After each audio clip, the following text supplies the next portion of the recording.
这里灵力好充沛啊，果然是个好地方。我们能走去哪儿？天下有情，总有我们能去的地方。他们的声音，你要是真心想要救我的话，你便去死吧。死有什么难的？是他们。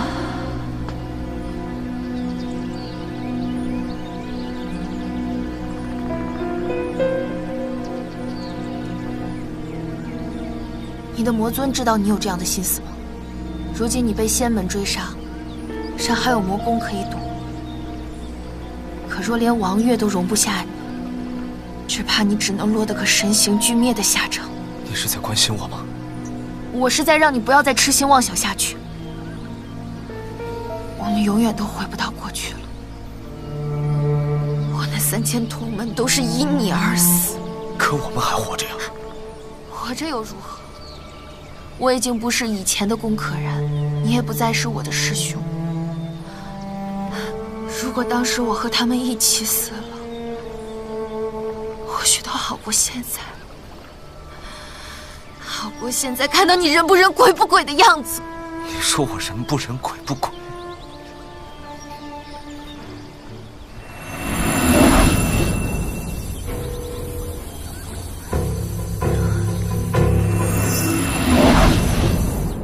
护教尊者，穆师叔。他人呢？去水心台了，我去叫他回来。不必了，我亲自去。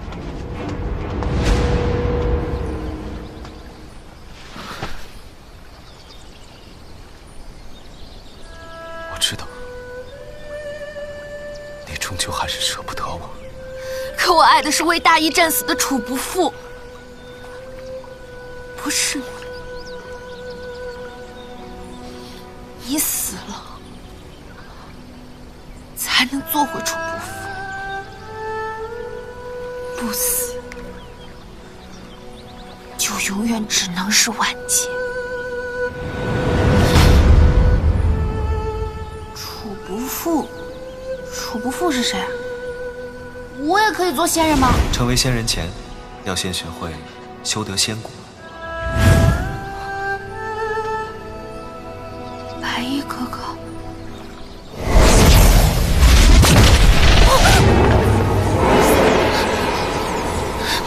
你也偷听得太久。白衣哥哥，是我呀，我是小虫子。是你。白衣哥哥，你不认识我了吗？你竟然成了洛阴凡的徒弟。不对，你不是他，他是拯救世人的英雄。你不是，你是杀了他的魔尊。哦，那你倒是说说看，我跟他有什么不同？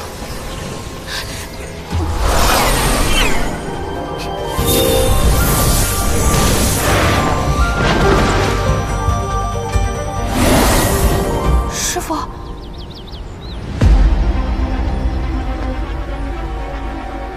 你对虫子做了什么？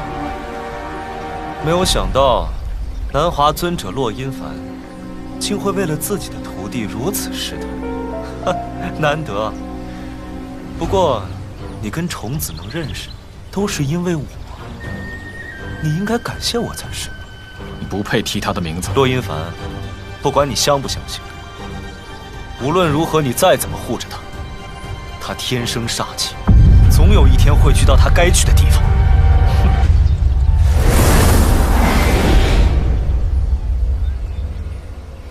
师父，跪下。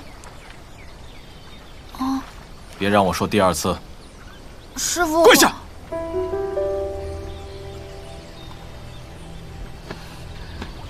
无视师命，擅作主张，这就是我的好徒弟。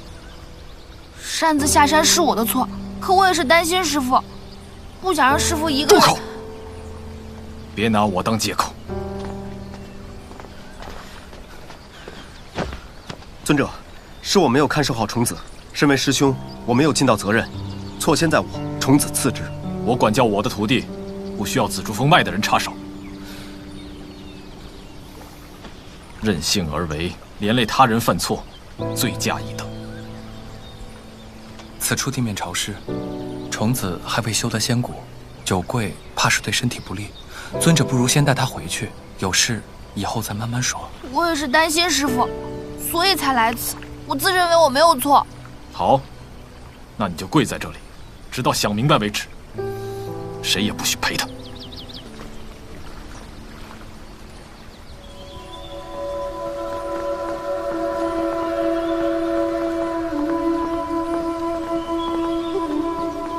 尊者，此事责任在我，是我私自应允虫子下山的，你别全怪他。秦柯，你自己回六合殿找你师父领罚。是，尊者。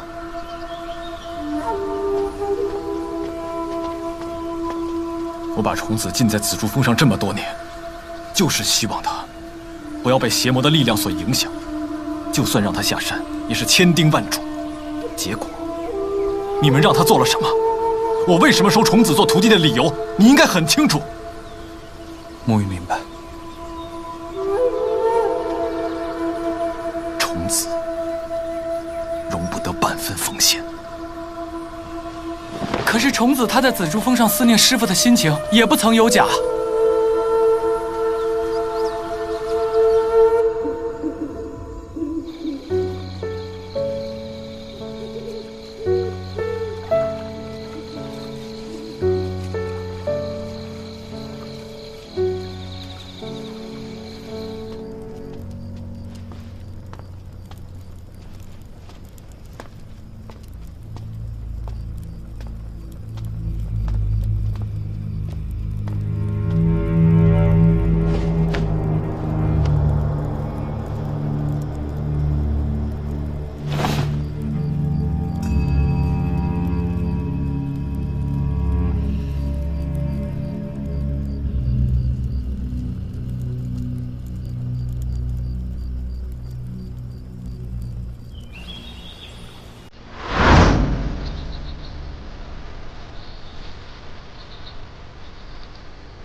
对不起，害你受罚了。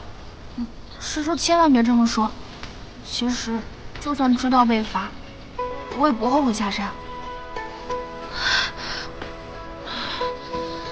我真没用，才过了1个晚上，膝盖就这么酸。师傅他还生我的气吗？你千万不要记恨你师父，他嘴上说是罚你，但心里还是怜惜你的。我违抗师命是我的错，可我依然觉得我担心师傅的心意是没有错的。师傅可以惩罚我，可他不应该不理我。那这样，我先带你回去，你好好跟你师父认个错，他也不想看你跪坏了身子。师傅既然让我跪，我就要好好跪，跪到他气消为止。那如果你的腿以后不能走路了怎么办？那我就赖着他，让他背着我，他去哪儿，我就去哪儿。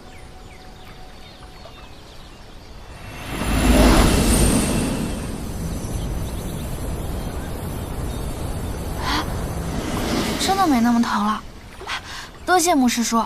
其实你要能这么想也好，你一定要记住，你师父是永远爱惜你的。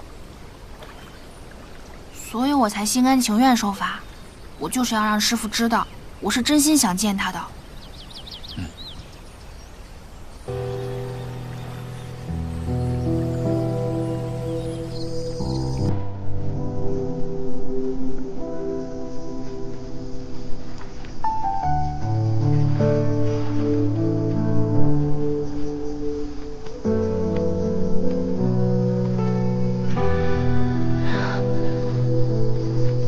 什么还不服软？是不是我太严厉？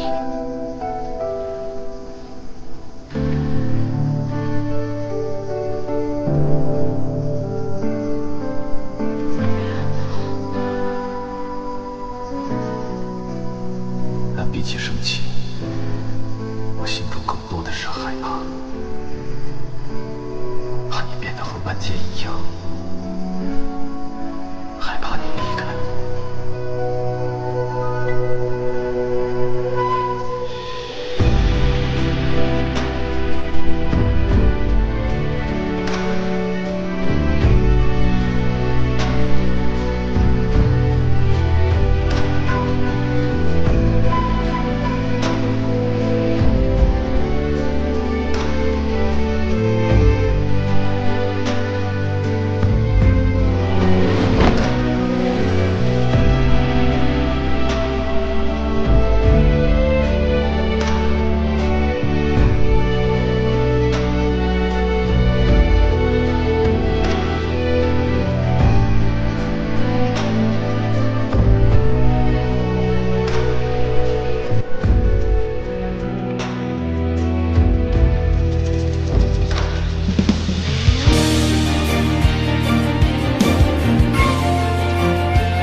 师傅，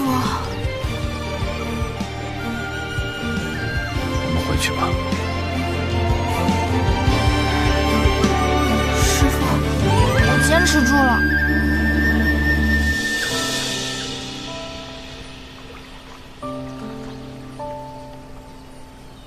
你想说什么呀？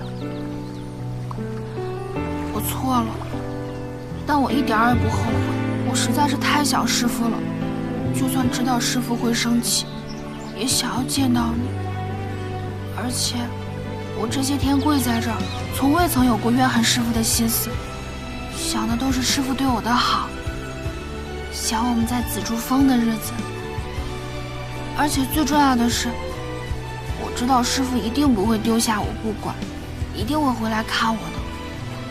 对了，师傅，你看这水杏台的仙果和咱们南华的不一样，我想把它做成小桔灯，放在师傅的案头。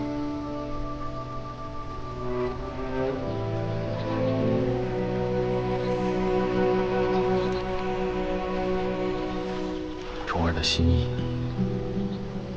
比什么都重要。师傅不生气就好。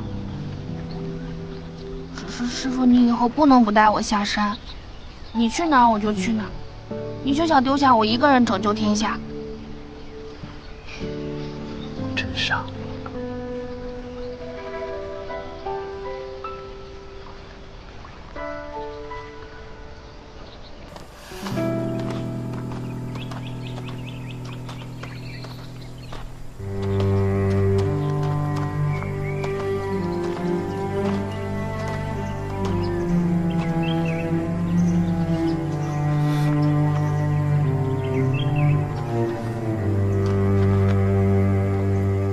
这里已经安全了，你走吧，我不会把你的行踪告诉旁人。可然，你什么意思？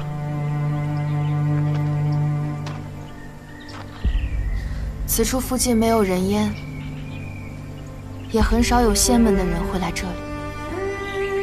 作为我的流放之地，再合适不过。既然你已经离开了仙门，我们不该是这样的结果。仙魔有别，为我留下最后的尊严，行吗？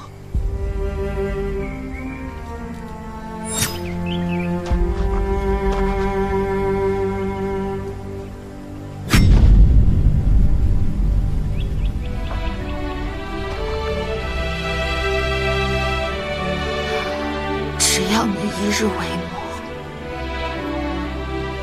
我们之间就绝无可能。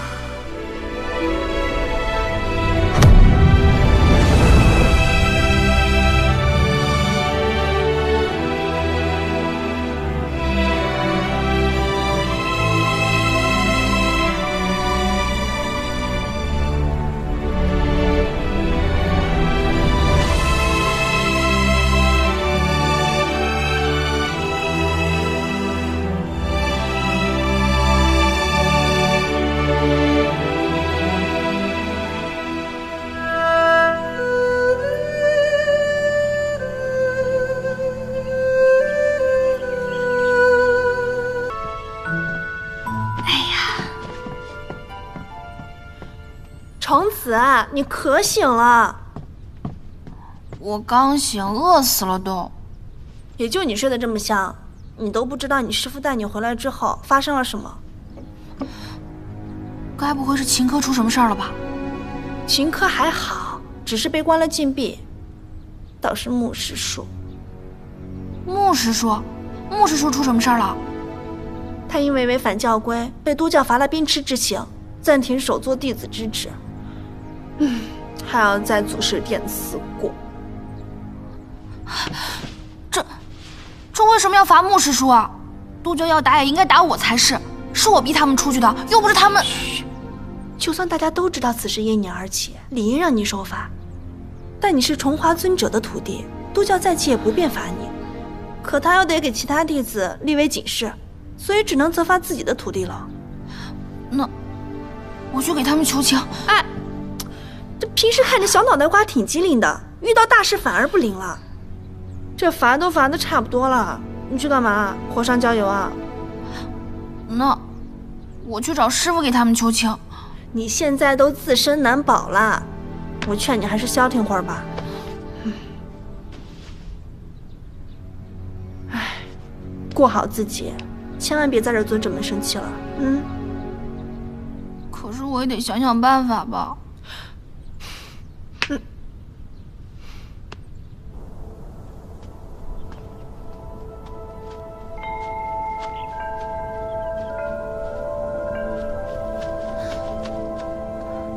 秦师兄，虫子，你怎么来了？我们是朋友，你为了我受罚，我怎么可能坐视不管？都是我连累了你们，是我太任性了。不过我发誓，以后你有什么用得着我的地方，我赴汤蹈火都不怕。拉钩。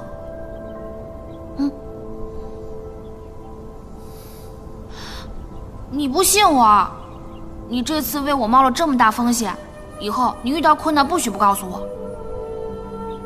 你就答应我吧。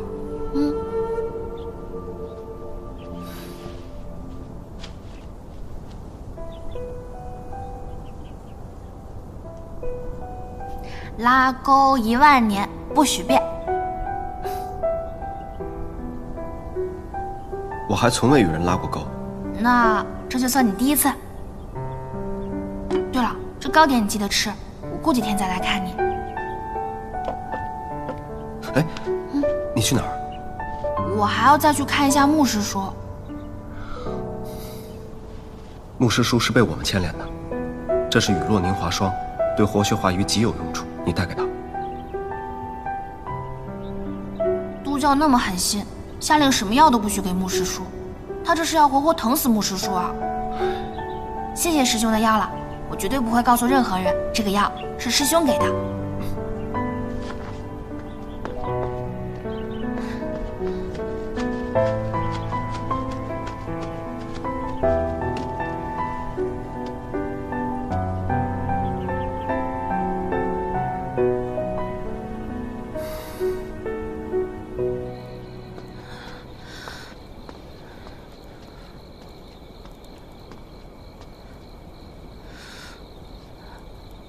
穆师叔他们天天看着，肯定没事儿，不怕不怕。他现在被封印住了，就是一块废铁，没什么好怕的。虫子，穆师叔，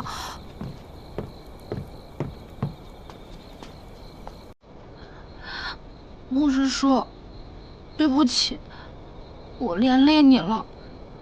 不是什么重罚，别难过了。可是你被免职了。那都是暂时的，出了这门，我还是南华首座。倒是你，不要再惹你师父生气了。穆师叔，这是活血化瘀的药，你拿着。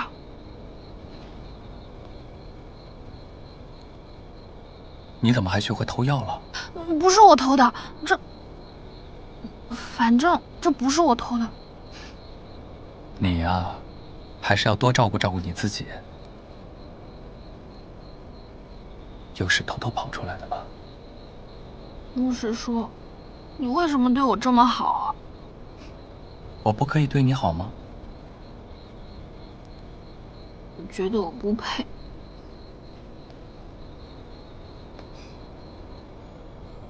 因为你是虫子啊。好了，你该回去了，否则你师父知道了又要说你。还有，以后少来这祖师殿，以免被别人看见了告状生事。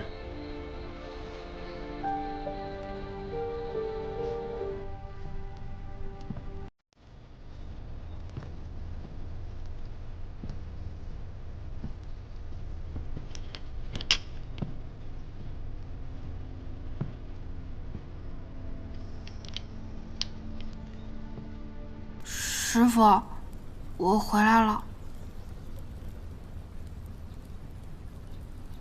师傅，你还记不记得我跟你说的那个白衣哥哥？他是不是叫楚不负啊？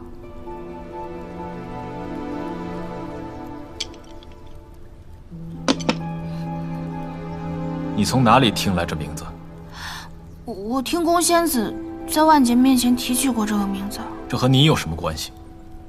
我觉得万劫、楚不负，还有白衣哥哥，他们之间肯定有什么关系。而且万劫他的那个脸……早点休息。从明天开始，在紫竹峰闭关修炼，好好改改你的脾性。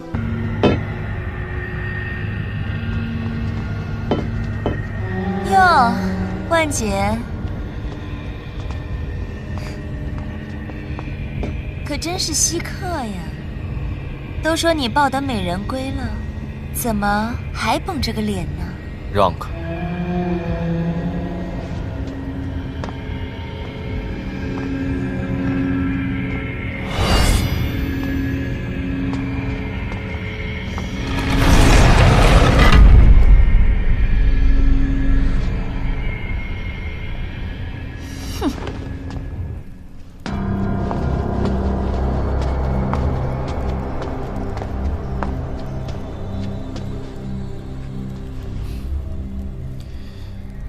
你少有来找我。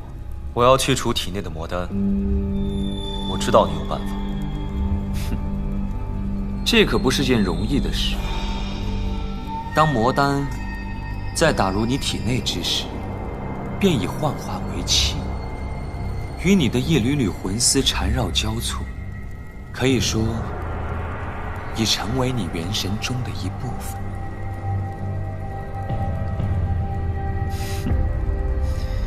要说去除，也不是全然没有法子，只是这种痛苦，恐怕不是你能够想象的。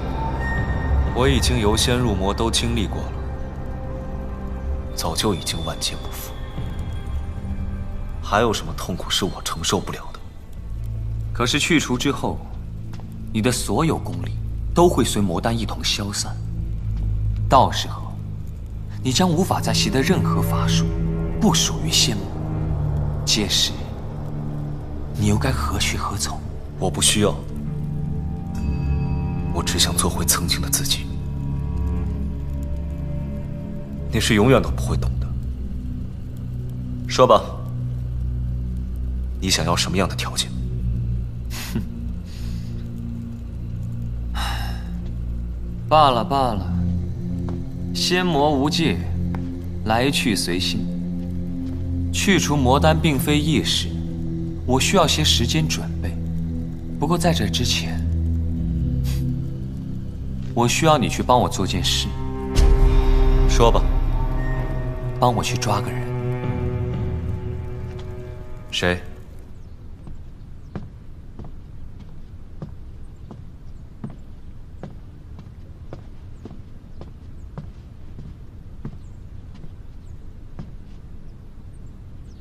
你这写的什么啊？这么丑！都这么多天了，师傅不让我下山，也不跟我说话。每天不是让我看经法，就是修习法术。师傅一定还在生我的气。对了，还有你，你都不来找我。哪是我不来找你啊？是你师傅说你在闭关修炼，不让我们打扰你，谁来也不见。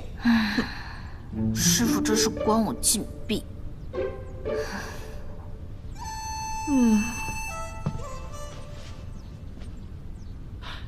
不过虫子，你在水星台到底惹什么祸了？据说这是大家第一次见你师父生这么大的气。我遇见万劫了。万劫？你遇到万劫了？那你们交手了吗？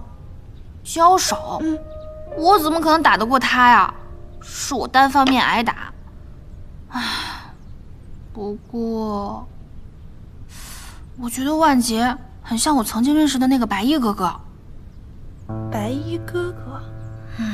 而且我总觉得师父跟万劫曾经好像认识，只不过我和师父提起的时候，师父总是会生气，我便也不敢多问。可师父越是这样，是不是证明白衣哥哥并没有死？他姓什么来着？我想想，他本姓楚，没人告诉你吗？唉，你师父当然不会告诉你，因为万劫入魔之前，正是名满仙界的长生宫首座楚不负，也就是你的白衣哥哥。长生宫首座，万劫，他们就是同一个人。我们当时刚听到的时候也觉得不可思议，那样一个人怎么会入魔？还记得10年前第一次在仙门大会上看见他，记得那日他穿着一身白衣裳。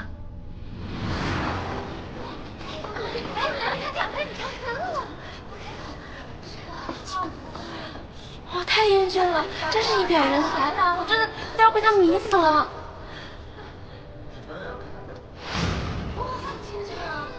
好美！哇，我认得他，他就是那个长生宫的楚不负，好英俊啊！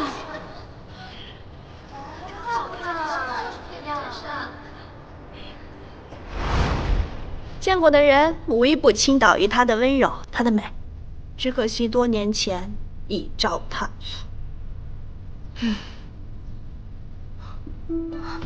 他做错了什么？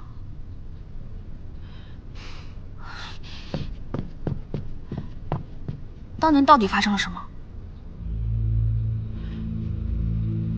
这事算是仙门禁忌，如今大家都不太敢提。当年尊者取得无方诸后，楚不负领头护送逆伦之剑去南华净化，结果同行的3000弟子一夜惨死，逆伦之剑不翼而飞。之后便出现魔尊万劫，传闻他为了私吞魔剑，对同门痛下杀手。我不信，当年我只是一个小乞丐，他都对我施以援手，他怎么可能对同门？这其中一定有隐情。也许吧，但那3000弟子死于非命，也是不争的事实啊。我不信，除非他亲口跟我说。那可是魔尊万劫，你干嘛对他那么纠结？他是我的恩人，如果没有他，我不会来南华，也不会遇见师父。他是我见过除了师父以外最好的人，我就算怀疑自己，也不会怀疑他。照这么说来的话，也许他真的另有苦衷吧。难怪当时万劫会被长生宫追杀，甚至宫仙子也被连累。因为楚不负与宫仙子当时正是仙界的一对仙侣。难道长生宫是想以宫仙子为诱饵，引万劫，也就是楚不负的出现？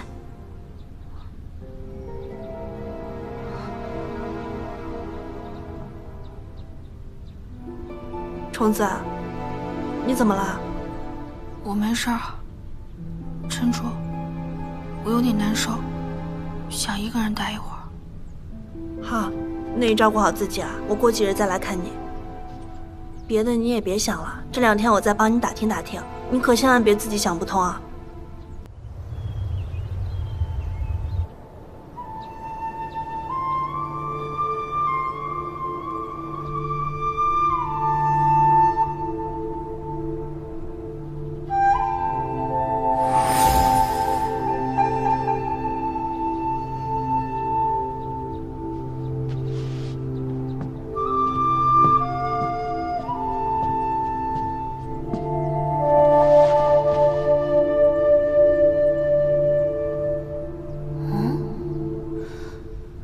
副镜子我在清华宫见过，据说是清华的镇宫之宝，怎么会出现在这儿？该不会是卓浩那家伙送来的吧？卓浩这家伙该不会是认真的吧？嫁去清华，师傅要是知道了会怎么样？该不会真的要把我嫁去清华吧？不，我不能告诉师傅，我只想永远陪着师傅。哼，小娘子一定会喜欢这个礼物。哎，不对，我得赶紧动手。那榆木脑袋秦柯和油盐不进的洛阴凡，整天在小娘子身边转来转去的。若是近水楼台，那我找谁哭去啊？不行，赶紧走。你要去哪儿？给你抢儿媳妇去！给我站住！你又想调戏哪宫的仙子啊？来我们清华认亲的仙子已经很多了，你要胡闹到什么时候？父亲，这次我是认真的，我发誓，我真的要娶南华尊者的徒弟。若是他的话，更加万万不可。为什么呀？父亲之前不是挺喜欢他的吗？他是聪明伶俐，招人喜欢。可我听说洛阴凡把他留在身边，虽然百般宠爱，却迟迟不教他法术，十分可疑。而且外界传言说，虫子2次碰到万劫都能全身而退，其中必有蹊跷。父亲，从小您就教导我，眼见为实，耳听为虚。您怎么自己还被这风言风语左右了呢？我是让你眼见为实，可我也教过你无风不起浪啊。您说的这些我都听说了，而且我也都知道。可是我还是喜欢他，我就喜欢他，我只喜欢他。够了，这都是你一时冲动做不得数，此事还需要慎重，由不得你任性妄为。父亲，我从见他第一面起，我就喜欢上他了。我知道，之前是我顽劣浪荡，可是遇见他之后，我的心中就没有旁人，满心满眼都是他。父亲，我知道您的担心，我也知道，不能拿婚姻当儿戏。虫子是什么样的，我心里比谁都清楚。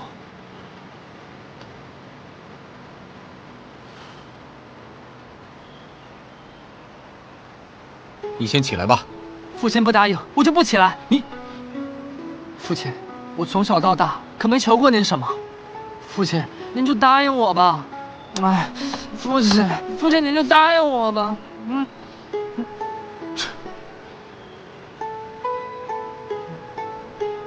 也罢，这亲，我替你去求便是。真的，太好了，我要娶到我的小娘子了。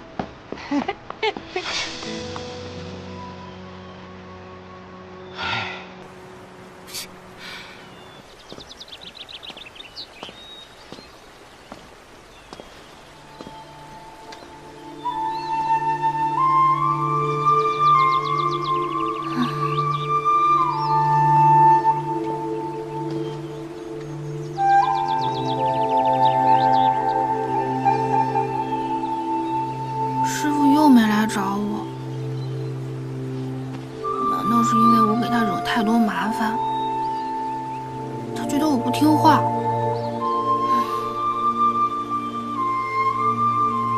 师傅到底怎么想我的呀？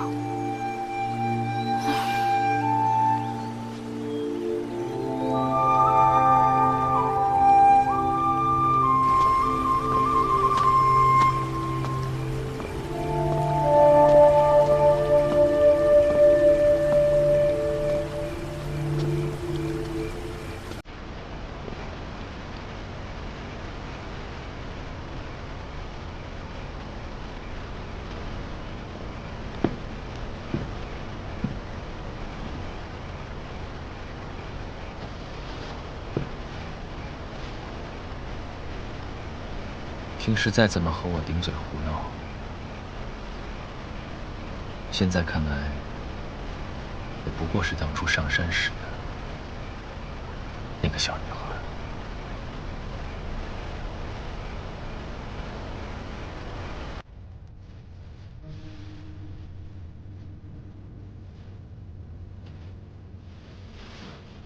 师父，家人救师父。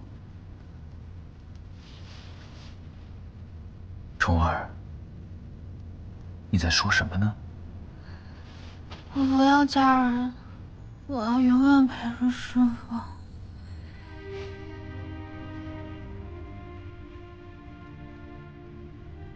那师父一直让你罚跪，你还陪着他干嘛？那也要陪，没有人能代替师父。你呀，我都答应你了，会一直陪着你。你还想怎样？洛云帆，你什么时候变得如此计较？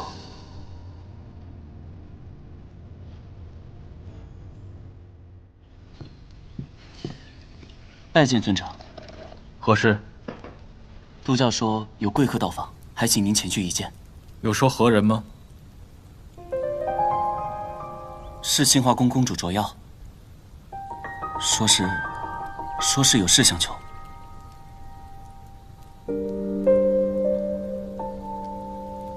本来以为不过是玩笑打闹，却没想到犬子对尊者的徒弟如此痴情。万般无奈之下，我这当爹的就只好斗胆前来提亲，定下虫子这个丫头。虫子天生煞气，若是借此机会离开，对南华和殷凡来说也是好事。南华和清华向来交好，我本想撮合我的侄孙女素秋和卓少公主在一起，想不到少公主喜欢虫子，那太好不过了。这两个孩子年纪相仿，性子相似，能够在一起啊，太适合了。那就好啊。这件事还是等到尊者来了再说吧。莫非虫子已有婚配？这倒是没有。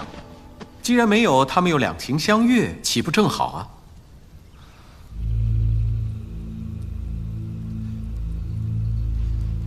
莫不是南华瞧不起我们清华，觉得我们清华高攀不起？哎，我说不可。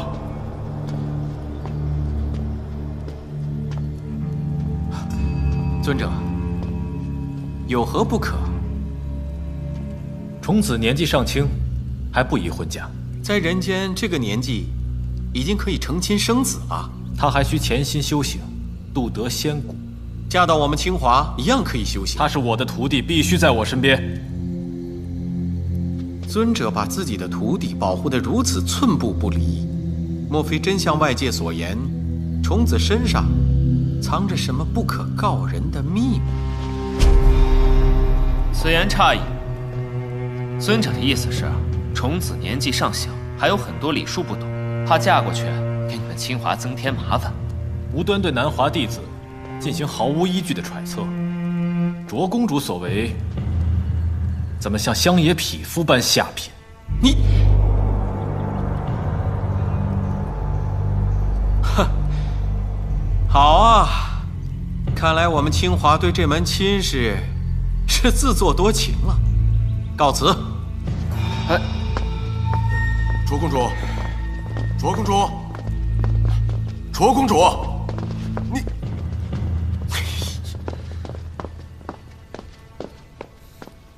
你这话未免太过分了些吧？既然知道他会这么问，就应该早有准备。可是说到底，这是虫子的终身大事，你这个做师傅的都不商量一声，就擅自替他给回绝了。虫子年纪尚小，且无亲人，我自然要替他做主。我的意思是，至少要让他知道这件事，万一他自己愿意去呢？人家卓少公主是仙门后起之秀，那又是一表人才，主动提亲，估计没有人会不满意的。我听珍珠说，她和虫子私交甚好，若是她真的愿意，你我也阻拦不了啊。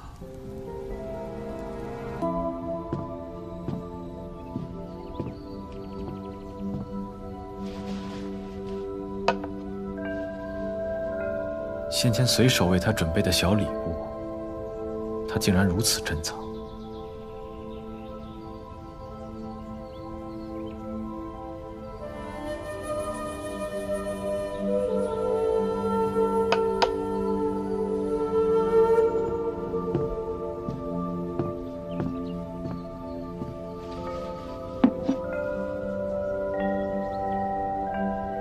清华宫的陈颖静，极其罕见。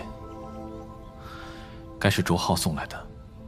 卓浩这个风流少主，果然会讨女孩子欢心。师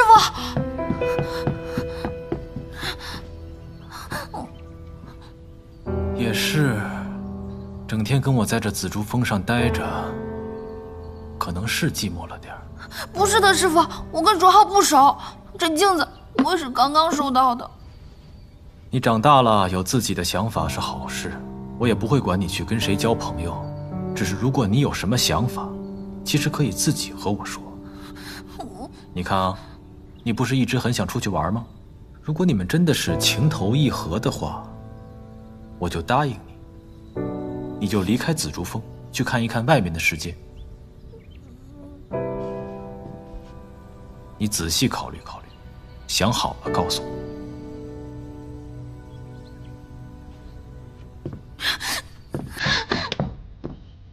师傅，我不嫁人，我不要嫁人，我跟他只不过是朋友，不对，连朋友都不是，我怎么会跟他情投意合呢？我就算是跟酸泥情投意合，也不会跟他情投意合呀。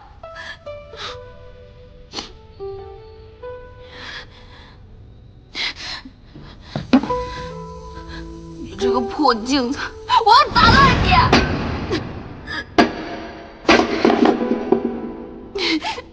都怪这个手法！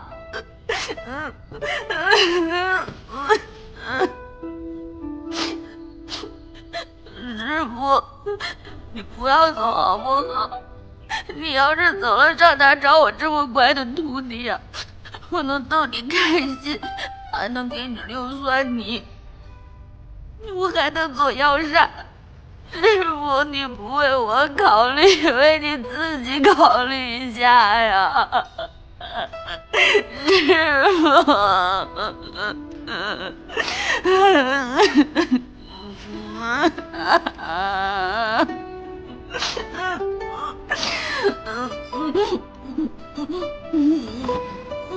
好了好了，别哭了，别哭了，胡言乱语说些什么呀？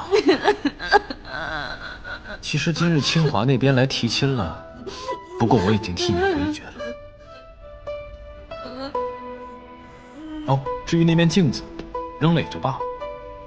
师傅，你怎么能用这种事逗我开心呢？你都不知道我有多难过。还像个小孩子一样啊，动不动就哭，就你这样，以后还怎么嫁人呢？是吧？我不嫁人，我要一直陪着师傅。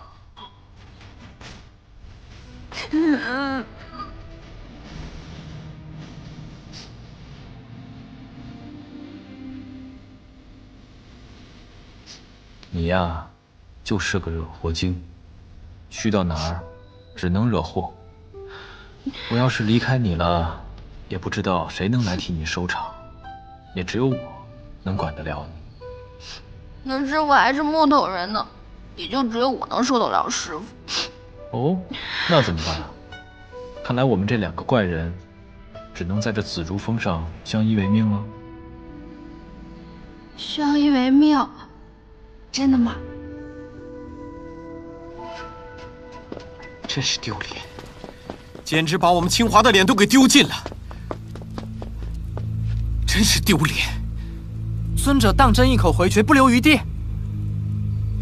以后你和虫子的事情就此作罢，不准再提。不行，我要去找洛银凡问个清楚，他凭什么替虫子做决定？你给我站住！你还嫌脸丢得不够干净啊？我告诉你，以后不准去南华，更不准见虫子。凭什么？我要去，我要找虫子，当面问个清楚。你敢？我就去！哎，爹，疼！走，闭门思过去。爹，疼！师傅，走快呀！我说你冒冒失失的干嘛呀？来，坐，师傅，快坐。你是不是又闯祸了？才没有，我又不是每天只会闯祸的。师傅，等会儿你要是不喜欢，你可不能骂我，你不能表现出来。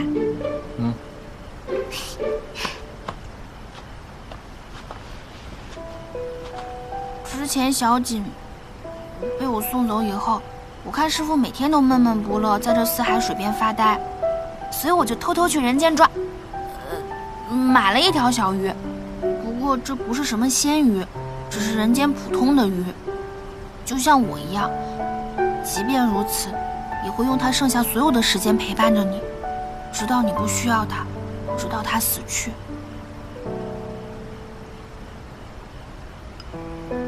师傅，你可不要抛下它，你一定要像爱护小锦一样爱护它。哦，对了，师傅，我发誓，我一定会好好保护它，不让它受一点点伤害。除了你，还有谁会对他打主意？那师傅就给取一个名字吧。就叫小紫吧。你总不至于吃了自己吧？可是小鱼是小鱼，我是我不想让它叫小紫。我就喜欢小紫陪着我。师傅是喜欢哪个小紫陪着你啊？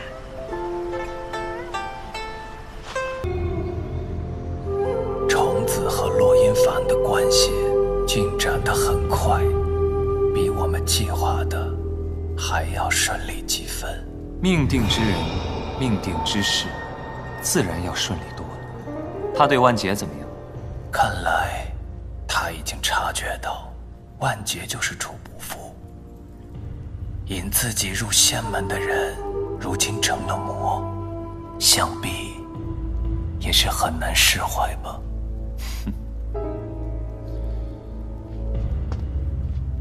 放不下才是最好的。眼下时机已到，是时候动一动。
师兄，发生什么事了？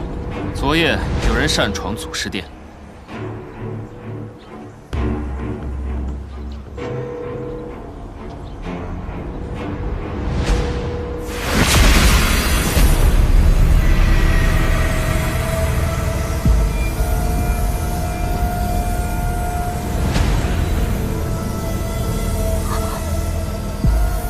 昨夜有人擅闯祖师殿，妄图施展血咒，唤醒天魔令。天魔令！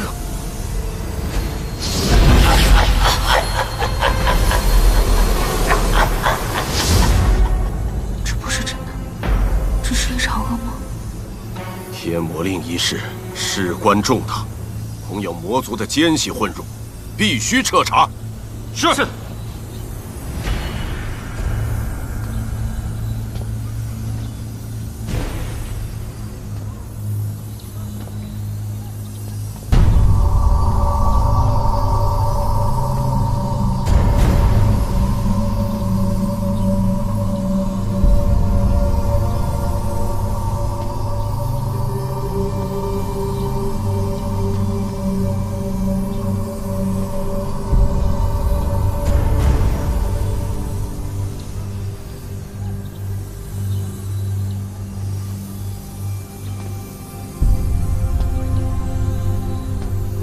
们有谁知道这天魔令的来历？弟子斗胆，听说过一些。讲。数十年前，魔尊逆伦野心勃勃，不仅率领邪魔暴虐人间，更是大胆进犯仙门。天山派与蜀山派等数十门派均遭重创。逆伦更是攻上南华，妄图进入通天门，摧毁6界碑。幸南华天尊以极天之法中的仪式寂灭，将其斩杀。天尊也因此负伤元界。逆伦正是用这天魔令来召唤虚天群魔的。如今魔界之所以不同往昔，正是因为他已被逆伦所封印，从此再没有魔尊能够凭此来召唤群魔了。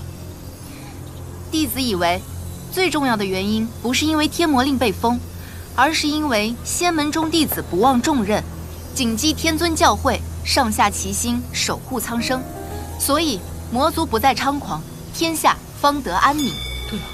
对啊。天魔令被逆伦施以禁术，唯有至今施以血咒才能解开。如今这天魔令上留有血迹，很显然是有人昨天晚上潜入祖师殿，妄图施用血咒唤醒这天魔令。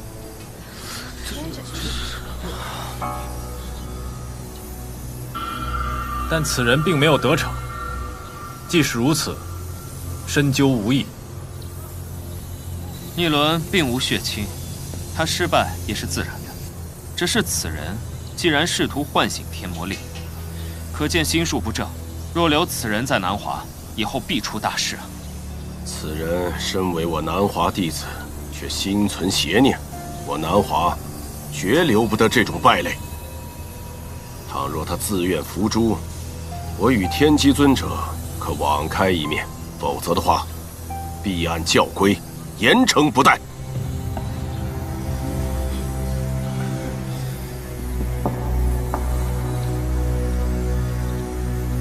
怎么，无人敢认呐？既然无人敢认，那么就请天机尊者卜测，查明真相。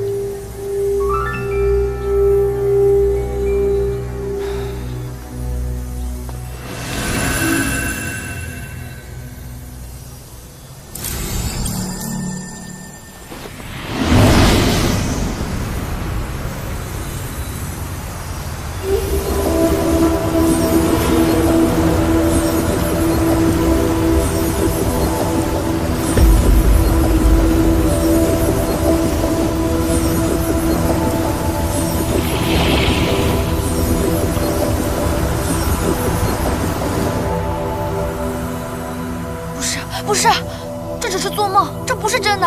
你还狡辩，上面明明就是你，难不成还能作假？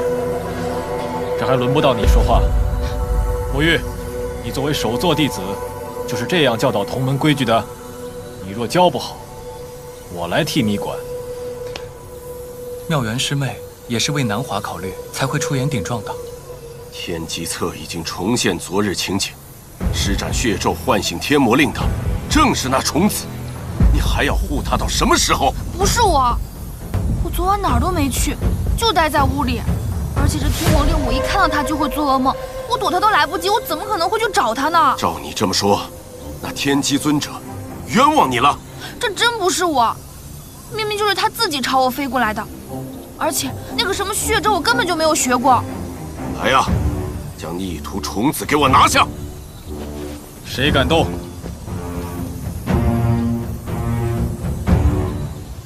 我徒弟的性子，我最了解。他胆子虽大，但他不敢做这件事，也没有理由这么做。哼，仅凭他一面之词，怎可令人信服？此事确有蹊跷。若虫子有意隐瞒，为什么要说梦魇这种无人可证的新词？弟子以为，游记的魔尊逆伦手下有擅长梦魇之术之人，可操纵人的心智。这虫子，怕不是中了这梦魇之术？胡说！我南华戒备森严，且有神兽临情守山，魔族的奸细如何能混得进来？天机尊者既可算出昨日之事，那定也可测出虫子是否为梦魇之术缠身。我愿意让天机尊者查。督教，既然如此，不如将虫子收入仙域，将它与天魔令可给。其他的事，我们日后再细细详谈。你认为如何？师父自然是同意的，只要能还我清白，让我配合什么我都愿意。只是，若届时水落石出，还请督教尊者恩怨分明，不要再拿煞气随便冤枉人。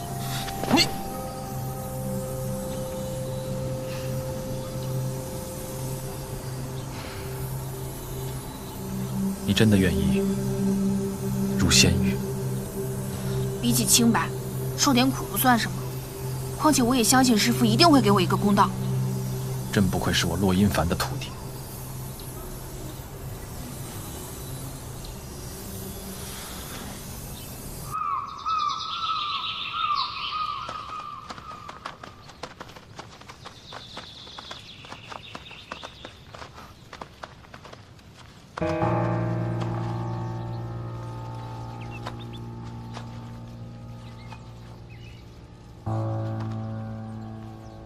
平日里仗着自己是尊者的徒弟，从来不和我们练功比武。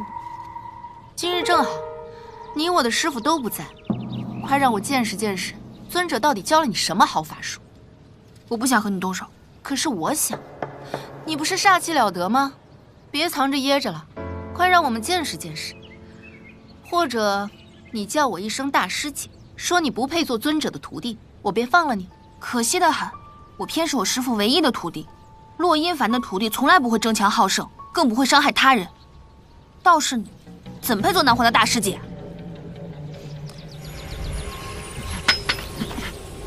是吗？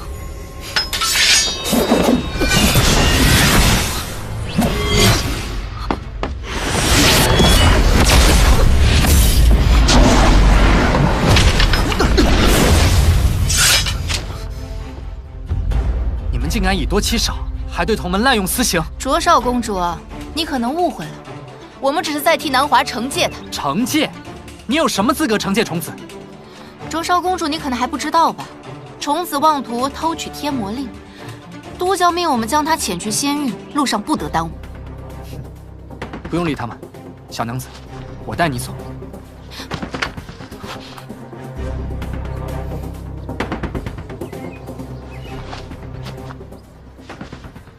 我不能跟你走，我要是跟你走，就真的说不清了。我答应了等师父，他过几日就来接我。我相信他，我要是跟你走了，他上哪儿去找我呀？怎么张口闭口都是你师父？你这么在乎他，可他呢？还不是让你任人宰割？这到头来吃亏的是你自己。我劝卓少公主不要插手本门派的事情，还请让路，这样回去我也好有个交代。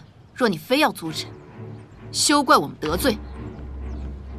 我们走，不用管他们。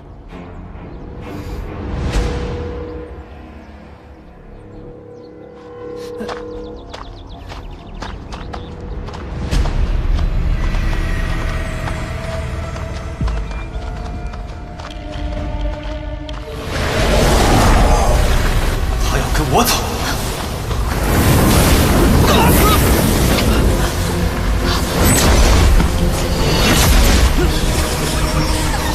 小娘子，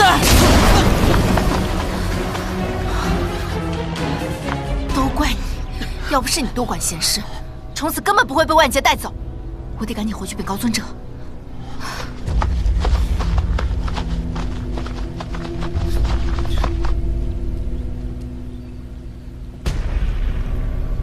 你还在怀疑是梦魇之术？可是师叔说了，南华戒备森严。仙门弟子怎么会沾染魔族法术？万一有漏网之鱼呢？在虫子进入祖师殿前，到底发生了什么？你在天机册上有没有找到线索？如果真的有求必应，那就不叫天机册了。要知道，你想要的线索还需要一些时间。不过我总觉得这件事是冲着你的徒弟来的。尊者，方才来了急报，司马妙元一行人在遣送虫子的途中遇袭，虫子他被万劫接走了。